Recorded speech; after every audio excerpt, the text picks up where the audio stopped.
She looked like a sweet little girl in a wheelchair.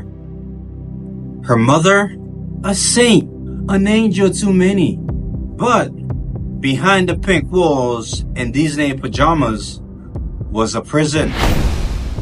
And inside that prison was Gypsy Rose, a girl raised to believe she was dying until she decided to kill for freedom.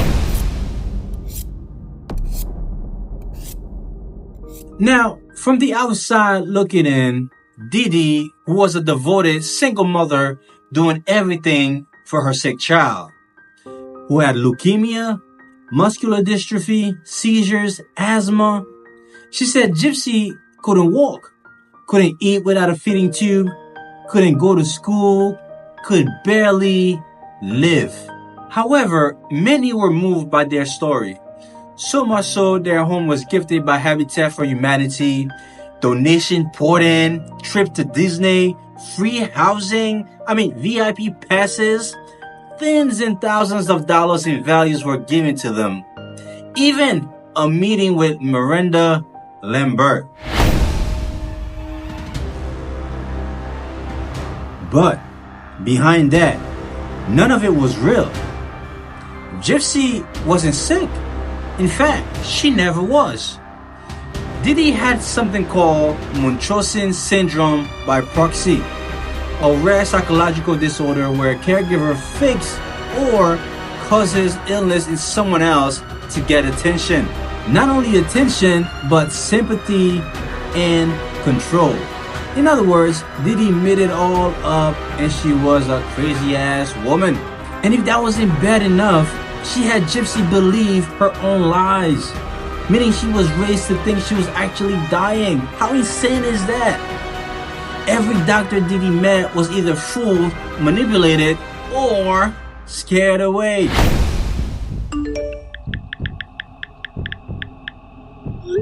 You see, Gypsy was getting older and she was starting to wake up. She didn't realize that her whole life is a lie. And she saw she was trapped and her mother had the key. When Gypsy was around 21 years old, she would sneak and use the computer without her mother knowing.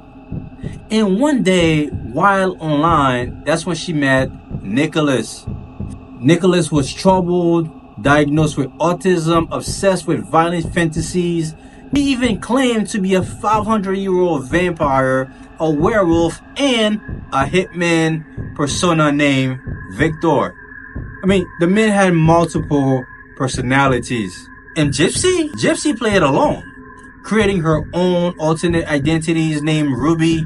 She even believed he was her prince, the one who could finally slay the dragon, her mother. Time has passed. They have been planning this for weeks. At this point, Gypsy had begged Nicholas to kill her mother. The plan was very specific. Nicholas would travel to Missouri, stay at a motel, and wait for Gypsy's signal. She would then give him the gloves, duct tape, the weapon, and she would leave the door open. On June 10, 2015, it finally happened. Nicholas entered the home and Dee Dee was asleep. Gypsy quickly ran into the bathroom, covered her ears.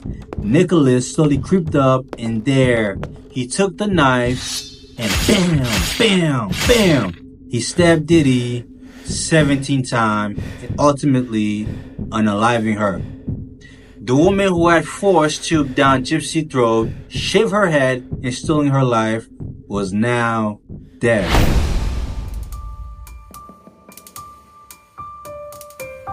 Gypsy and Nicholas did not do a good job of hiding their crime well.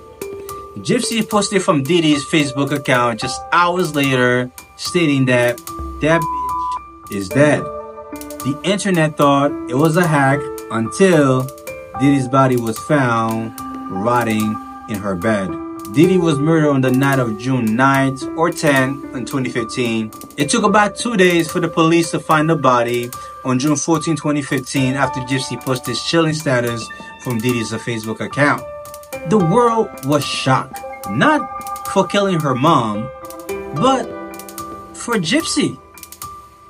I mean, she was walking, talking, smiling, not the sick child they thought she was, but a victim of a lifelong abuse, a prisoner in her own body, weaponized by her own mother.